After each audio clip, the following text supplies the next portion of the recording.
It was for higher GC News, Bima Obibia Akwaba, Hadia, latest and hot news, and Kwa Enamede Bremo. And uji Samunya subscribe to channel idea, Bomodia say obe subscribe. Jobean say obe click a year the subscribe button. Na wabele notification. We answer video for be upload no. When the first person that wants ebeka a year sa video. Afi we are na wa like video no. Give us a thumbs up na fi share ma wo for so na when you be here na wo hu ensemo ekoso e wo Ghana me mu hanom. Afi yembura ye ensemo abeto yepno so enkomo bi ekoso ye nsebi aba betudwa mesese obenya botre na weti ye sa report ya aba betudwa yenti ye sa report ya. Thank you. Nkrumah never dies. There were individuals who brought Kwame Nkrumah to the Gold Coast.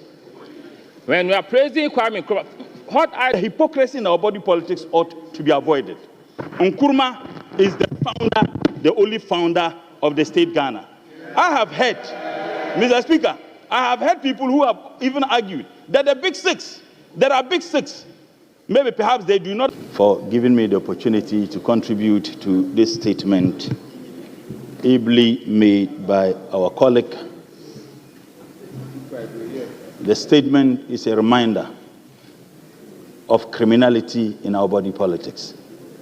It's a reminder of a criminal and justifiable overthrow of a democratically elected President of the Republic of Ghana.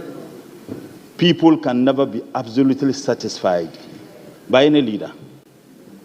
The immediate past government, people were not satisfied by certain decisions. And of course, even this government, people may not be satisfied with certain decisions taken. But that is not a license to torpedo, truncate the democratic processes. What is grievous about the criminal overthrow of Nkrumah is the fact that people allowed people outside this country to influence that. And there are ample evidences, conclusively, stating without any doubt that the overthrow of Nkrumah was not planned in Ghana. It was planned by the people who felt we needed to still come into them bowl in hand so that they can dictate to us how this country is governed. Nkrumah said he won't do that. It is shocking that there have been subtle attempts to justify the criminal act perpetrated by certain people in this country by using certain policy interventions of Nkrumah.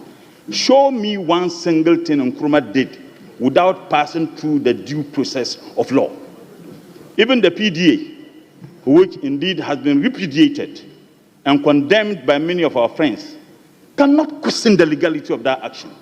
It was an action that was taken by the Parliament of Ghana.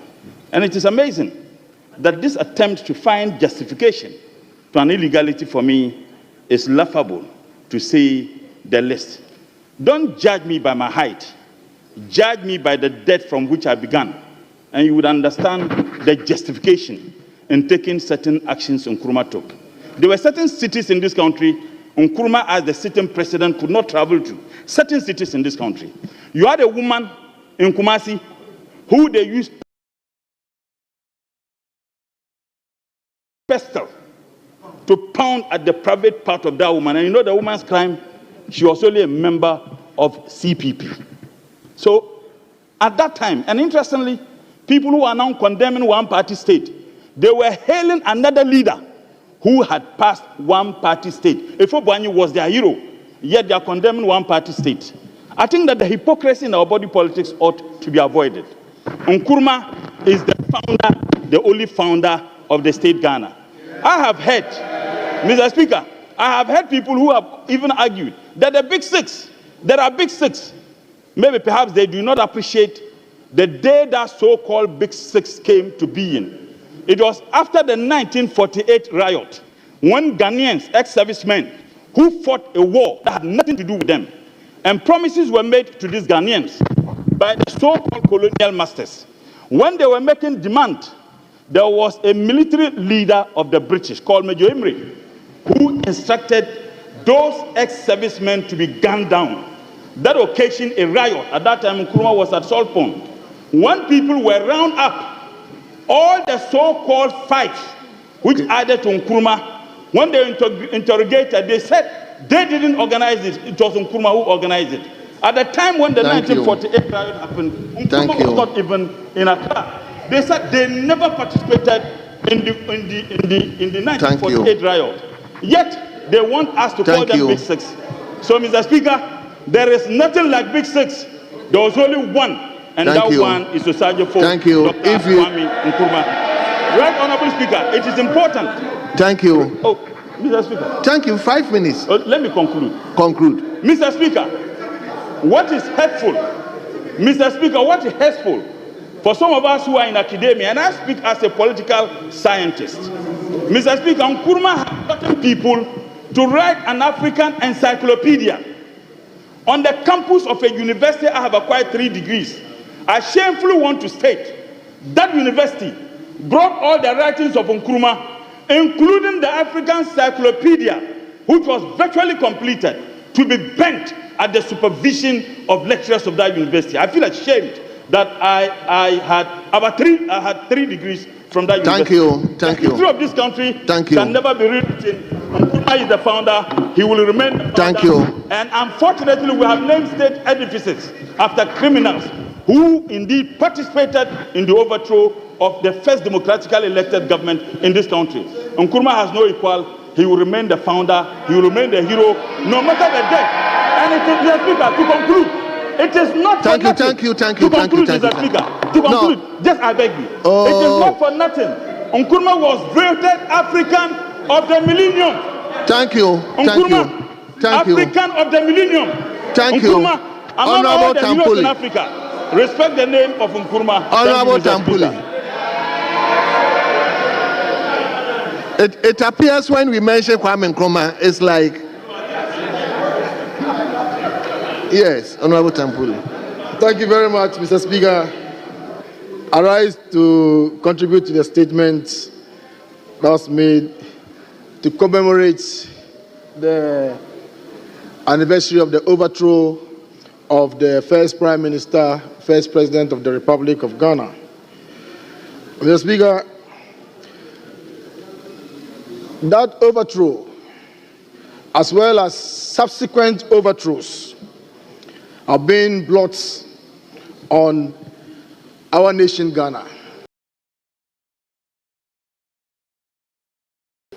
Mr. Speaker, it's been said, and it's bear repeating, that the more things change, the more they remain the same. Things that happened after the overthrow of Osagyefo Dr. Kwame Nkrumah that we condemn. Same things happened after the overthrow of Professor K. Buzia and more recently the overthrow of the Hillary Liman administration. Mr. Speaker, the flogging of women and putting things, excuse me to say, in their private parts continued after the 1981 overthrow of the Hillary Liman administration. Mr. Speaker, very close by here, Makola women were stripped naked. Justice Park in Koforidua. Mr. Speaker, there are a litany of such examples across the country. Mr. Speaker, the immediate speaker who made a commentary made reference to the fact that all the things that happened during the Kwame Nkrumah administration were made pursuant to laws that were passed. Mr. Speaker, be that as it is also true that the Nazi Adolf Hitler, every action that Adolf Hitler took were made pursuant to law. So, Mr. Speaker, it is not about whether it is pursuant to law or absence of law. It is about the morality of the law. Don't yield. Mr. Speaker, it's about the morality of the law. Don't yield. Speak. So, Mr. Speaker, when you make reference to law, everything that we spoke about this morning is made pursuant to a certain law. So, Mr. Speaker, yes, indeed, we are not happy about military overthrow. There are excesses even in our democratic experiments.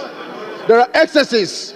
It does not call for military interventions. Mr. Speaker, we have had, military interventions across the West Africa sub-region. And one would have thought that in this day and age, military interventions will be things of the past. But, Mr. Speaker, we still have, coupists, taking the reins of power in Niger. We have in Burkina Faso, Mali, Guinea, Gabon, and so on and so forth. So, Mr. Speaker, when we celebrate and commemorate days like this, it also reminds us that we must all roundly condemn coupists who are still in our midst, even up to today, and not give them room to operate. We don't have to give them the kind of recognition that we are giving them now, unless, of course, we are saying that what happened in 1966 is something that we are going to be very proud and happy about. Mr. Speaker, I thank you for the opportunity to make you very much. Some short statement, comments to the statement. Thank you very much, Mr. Speaker. Let me invite the Minister for Foreign Affairs to comment on.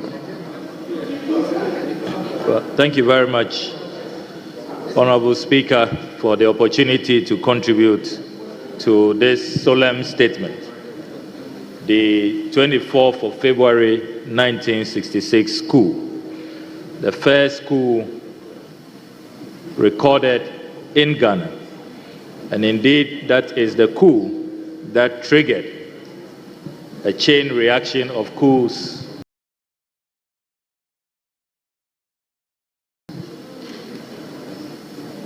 on the African continent. Mr. Speaker, after the 24th of February 1966 coup, the jury has returned that the Osagefo Dr. Kwame Nkrumah is the best leader that this continent has ever seen, and indeed ranks very highly as one of the best leaders the whole world has ever known. Mr. Speaker, the maker of the statement, my good friend, the Honorable MP for Ho, the Honorable Edem Kotosu, has to be commended as a first-time member of Parliament for commemorating this day. And indeed, I would like to encourage him to institutionalize this commemoration so that every year we shall be remembered. All of us ought to remember that 24 February 1966 is Ghana's day of shame. It marks the darkest hour in the history of our country. By 24 February 1966, what Osagefo Dr. Kwame Nkrumah had achieved in education, in energy, in infrastructure, indeed, the analysis has been done that a lot of the first world countries today, they were nowhere near Ghana in 1966. By the time Kwame Nkrumah commissioned our harbors, many European countries did not have the kind of harbor we had. By the time he commissioned the Tema motorway, many in cosmopolitan Europe were waiting to have a motorway of that nature. By the time the Akosombo Dam was commissioned, there were many, many countries in Europe, in the Americas, and in Africa who had absolutely no idea. They could not even conceptualize the vision, the technology that went into creating the world's biggest man-made lake at the time. The Akosombo Dam was not created by Nkrumah to power just Ghana, but it was to create electricity for the sub-region, and indeed to industrialize and create jobs for our people. So this is a man Minister, conclude for us. This is a man who was ahead of his peers, and he has been vindicated. When the international community was asked by the BBC at the beginning of the new millennium to vote for the man of the millennium, he competed with the likes of Nelson Mandela, with the likes of Julius Nyerere, with the likes of Sam Nujoma, with the likes of Fidel Castro, and yet the Osagefo Dr. Kwame Nkrumah emerged as the African of the millennium. And Mr. Speaker, on this day, we should be reminded that those who staged that coup with their Western collaborators, the CIA declassified files, has settled this matter beyond doubt. That was not only a local orchestration, they had international support from those who thought that if they allowed Kwame Nkrumah to continue the way he was going. Indeed, when you read the ambassador at the time, Mahoney, as I conclude, in Mahoney's own words, he said that the kind of enlightenment that Kwame Nkrumah was bringing to the continent and liberating the minds of the African people, it will serve as a threat to the progress of their continent. And that is why they collaborated with feed columnists to mastermind that coup d'etat. But history has taught us that you can overthrow a government, you can kill a man, but you cannot kill his vision, you cannot kill his ideals. Thank you. You cannot kill his legacy. And that is why even after his overthrow, he is the only man in global history who was asked to come and be president in another country. Can you imagine that? Thank you, Minister. Overthrown in Ghana, but he became the co-president in Guinea and was given a state funeral. Thank you. Nkrumah never dies. The legacy of Kwame Nkrumah will live on forever and ever and ever. I thank you very much, Mr. Speaker. Now, leadership.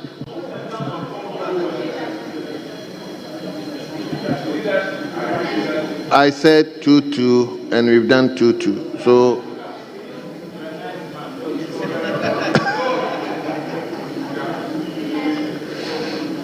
okay, let me give you. Honorable Speaker, Mr. Speaker, I thank you for your kindest indulgence for allowing me to contribute to the statement ably made by our colleague on the other side in commemorating Osagefo Kwame Nkrumah. Honorable Speaker, I think that we have to be very careful in this country. Nobody in this country, nor on this continent, can wish away the contributions of Kwame Nkrumah or better memory. Nobody. He did contribute his quota to the advancement of this country. Mr. Speaker, somebody said that if you could see far, you must thank those who helped you to see that far. Kwame Nkrumah rode on the back of individuals who saw that he could be an asset to the country. There were individuals who brought Kwame Nkrumah to the Gold Coast. When we are praising Kwame Nkrumah, what I don't want us to do as intellectuals and as members of parliament is that we don't have to belittle others in our quest to promote others. We must all applaud all those who helped to make this country what it is right now. Kwame Nkrumah played his roles, but others also played their roles. Let us not, through our politicking, undermine the efforts of others. That is wrong, and that will not help advance our democracy. We must stop that. We must stop this division, that we are bringing into our politics and our country. It is not right. It is not right. We must stop that. Mr. Speaker, no individual is perfect. No individual is perfect. All our leaders did some good, and there were some wrongs as well. But in all our doings, we are looking for the best that they did. And that should occupy our minds when we are making submissions. I will never, regardless of the mistakes or errors that Kwame Nkrumah made, to paint him black. I will never. Because he was a good man, and he did his best. The same thing applies to J.B. Dankwa and the others. And when you boldly say that Kwame Nkrumah is the founder of this country, I will contest you on that. Thank you, I won't contest you on that, but I will tell you that there were a lot of people who helped this country to obtain independence. Thank you, Professor Nyako. There were founders who built this country. Let us praise all of them. Let us identify their unique strengths, and let us stop the political Thank you very much. And let's stop the political hatred. It will help nobody. Mutala, it will not help nobody. Respect those who also help this country. Respect J.B. Dankwa.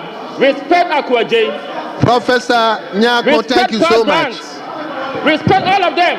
I, Kingsley Nyako, I respect all our founders. Professor Nyako. I respect J.J. Rollins, regardless of his wrongs. What is this? Let us build Ghana. Let us build one Ghana. We are one people. Let us be proud of Ghana. The Speaker, thank you. As I said earlier on your announcement, I like you so much. May God bless you Honorable members, and make you great. Thank you. Honorable members, if I become magnanimous to you, you should also do well to at least listen to me. Professor Nyako, the time was close for you, but at least I extend. Yeah. Speaker, let me commend the maker of the statement for bringing this matter to the fore and also reminding the House on such an important day in the history of our country. Speaker, I think it's important. This is not the first time such a statement is being made in this House. And in times past, I realize it plays out. It becomes a competition. Who loves Nkrumah most? And who owns Nkrumah most? And attempts are made to create the impression we love Nkrumah most and you are against Nkrumah. I think that is most unfortunate. It's most unfortunate. And I will not yield to your temptation to go and be responding to who did what and who did not do what. That for me is unnecessary. Nkrumah is dead and gone. It is up to us to build on what Nkrumah built, not to unnecessarily making references and building, casting aspersions and some statements which are totally unnecessary. Speaker,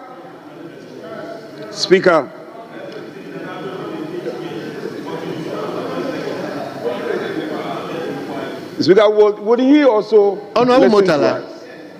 When you were speaking, we will listen to you. Speaker Motala, nowadays you are not like ordinary member. No. Now you should consider yourself as a minister, please. Yes, Honorable. Speaker, Nkrumah's sense of Pan-Africanism is known, is respected globally, what he stood for. We all know it. We love Nkrumah, as you also do. But let's also say it, that Nkrumah was brought into this country by a certain power grant. That is part of the history. And oftentimes people have created the impression it is we against them. Two sets of people who are blazing the trail in terms of building and developing our history as a country. Independence in the shortest possible time, independence now. How is it the case that it is only Nkrumah who fought? How is it the case? It is not true. And let's depart from that argument. All of our torchbearers and all these icons contributed one way or the other. Of course, we salute Nkrumah. He did so well. But there were other allies. So when the history is being told, let's tell the history in whole. Let's stop selecting and choosing. We pick and choose. We pick and choose. And then we say that Nkrumah is the lone hero. It's not entirely true.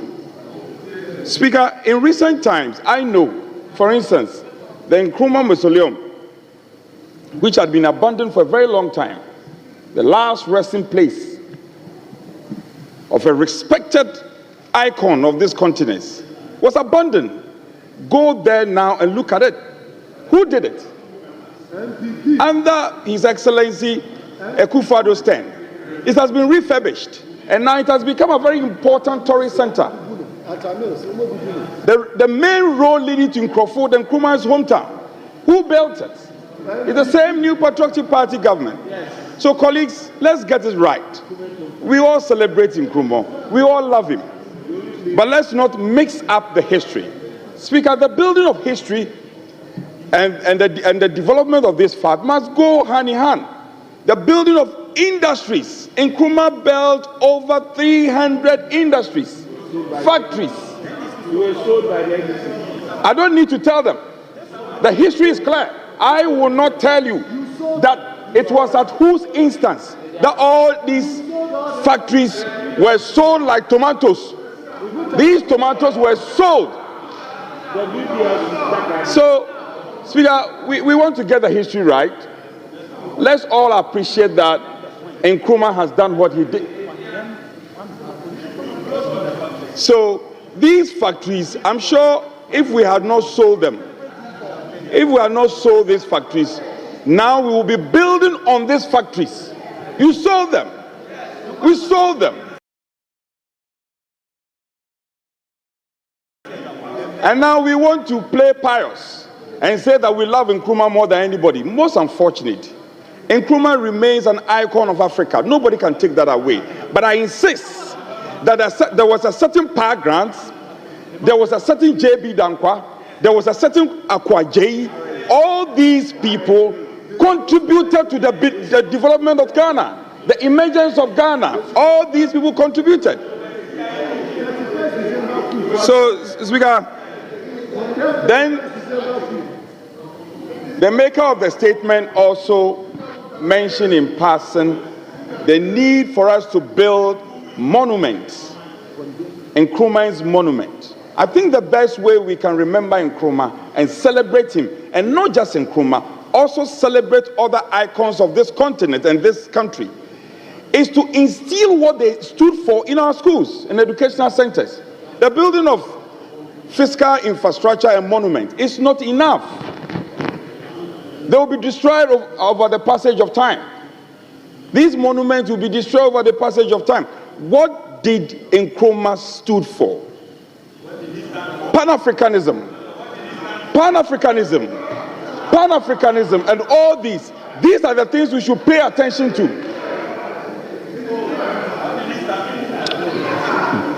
Speaker, these are the things we should pay attention to so that we can instill this into our schools and get our younger generations to imbibe these lessons and to build a nation that we can all be proud of. So we celebrate Nkrumah. It's important we celebrate Nkrumah, but we should not lose sight of the other icons like the power grant, the Akwajeyi, all contributed to the building of modern Ghana now. Speaker, I think this should be the narrative. Anytime these statements are made about icons, let's not let it degenerate to become partisan. for us to become we and them, the NPP and the NDC. This thing will not help us. I think when we speak like this, it will be more inclusive and it will help us in the development of our country. Speaker, on this note, I thank you for the opportunity. Thank you very much. Majority Leadership. Mr. Speaker, I will yield to Honorable Agaga. Very well. Honorable James Agaga, please, we have the floor. Mr. Speaker, I want to thank the maker of the statement for putting together such a wonderful piece in memory of the darkest moment in our history.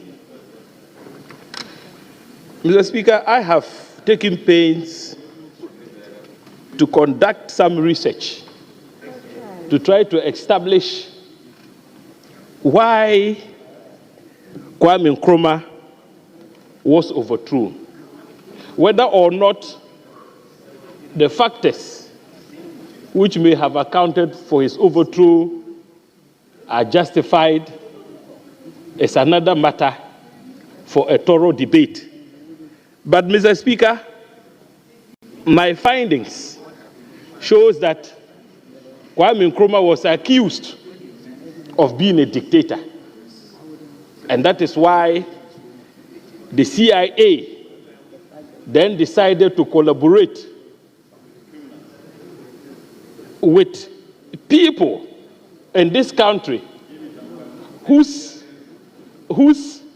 forebears are the likes of J.B. Dankwa, Obeche Bilamte, and the names go on and on and on and on. They are the forebears.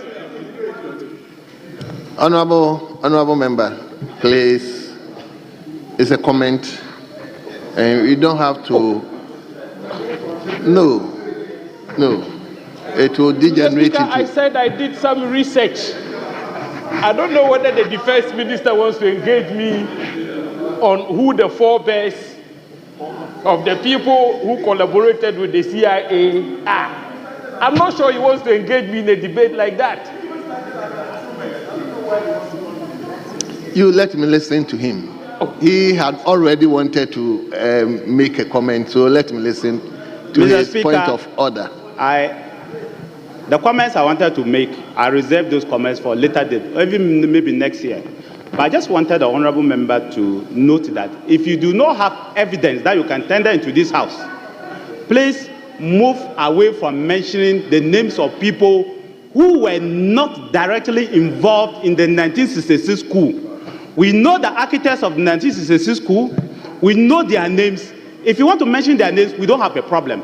But if you decide to mention names of people who were not there, it is very, very wrong. Because you don't have any evidence. And I think he should withdraw that part of his statement. If you mention Kotoka, you mention Afrifa, you mention those people, nobody has a problem because we all know it. Just like if I want to mention 1981, I will mention the names. 1979, I will mention the names. The party you formed, the party you are contesting from, the party from which you are, you remove Liman, I will mention the names. I don't have a problem. You are beneficiaries of coup d'etat. You, all of you are beneficiaries of coup d'etat. I don't have a problem with that. But don't mention the name of any other person. Don't. Hey. Honorable Motala, please. Yes, honorable member. But honorable member, do you have evidence of the names you mentioned? Mr. Speaker,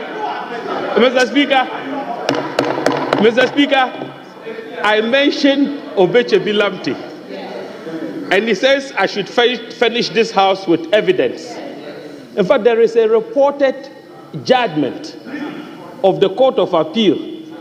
Do you know what? Interestingly, one of the justices who presided over the conviction of Obeche Bilamte in absentia was Akufo Addo's father. The conviction was related to acts of terror, which subsequently resulted in the commission of further acts of terror, leading to the overthrow of Nkrumah. So don't go there. Don't go there. Further research indicates that J.B. Dankwa was certified as a collaborator of the CIA. And it is the CIA which eventually overthrew Kwame Nkrumah. So don't ask me to furnish you with evidence. If you do, you open a can of worms. But Mr. Speaker, let me return to my contribution. Yeah, contribute and conclude, please. We've taken a lot of time. Mr. Speaker, I was interjected by the other side. So James, go ahead. And Mr. Speaker, Kwame Nkrumah has been criticized wrongly as leading a dictatorial government, which made it practically impossible for Kwame Nkrumah to be overthrown through the power of the thumb. But Mr. Speaker, the history is very clear. Starting from 1951, after Kwame Nkrumah broke away from the UGCC and founded the CPP led by Nkrumah routed the UGCC and its subsequent, offshoots in successive elections. Starting from 1951, they were routed. In 54, they were routed. In 57, they were routed. And in 1960, they were routed. And so, Mr. Speaker, they decided that it was time to say goodbye to elections and to engage in acts of terror with the hope that they could assassinate Nkrumah. Mr. Speaker, if you read Nkrumah's autobiography, Dark Days in Ghana, Nkrumah recounts how 6 attempts were made to assassinate him. 6. One of them was staged at Kulungungu. On another occasion, a police officer named Ametepe fired at Nkrumah at close range. But Mr. Speaker, Kwame Nkrumah personally, after he had been deserted by all his guards, personally wrestled Ametepe to the floor and disarmed him. This is what Kwame Nkrumah went through. And so when the PDA, Preventive Detention Act, was passed, it was a response to acts of terror. Acts of terror. Mr. Speaker, after 9/11, we all know what the United States did. And so when acts of terror have been unleashed on the people, you don't talk about protection of fundamental human rights. When those terrorists attempted to kill Nkrumah, did they care a hoot about Nkrumah's rights? So after 9/11, Mr. Speaker, the United States government, which is supposed to be the champion of democracy, adopted methods, some of which were very stringent, including the introduction of waterboarding. At the detention camps in Afghanistan, waterboarding was one of the methods they used. James, Mr. Speaker. James, conclude for us. In conclusion, the point I am trying to make is that Kwame Nkrumah was not a dictator. He was overthrown because his Pan-African project, his quest to have Africa united, was a threat to Western interests. And that is why they elected to collaborate with dishonorable people in our own country, some of whom are now claiming to be elevated to the level of Kwame Nkrumah. So Kwame Nkrumah, rest in peace. Amen. May the good Lord bless your soul. Amen. You worked so hard for this country, and we shall forever cherish and remember you. Amen. You waiting for winning a reporter abeto yapuno so Mikao say so when you subscribe to channel idea Bomodia say obe subscribe. Now fee wa like video no give us a thumbs up now fee share ma wo foforo so na we be here na wo hu ensemo ekoso e wo Ghana memo ha. Also bitimi atchere wadwen afaye some we nyina ho e wo comment box mu. Mo beti minka bi in my next video. Thanks for watching. Like and share the video. You can also drop your comment. Please don't forget to subscribe. Click on the bell to turn on the notification.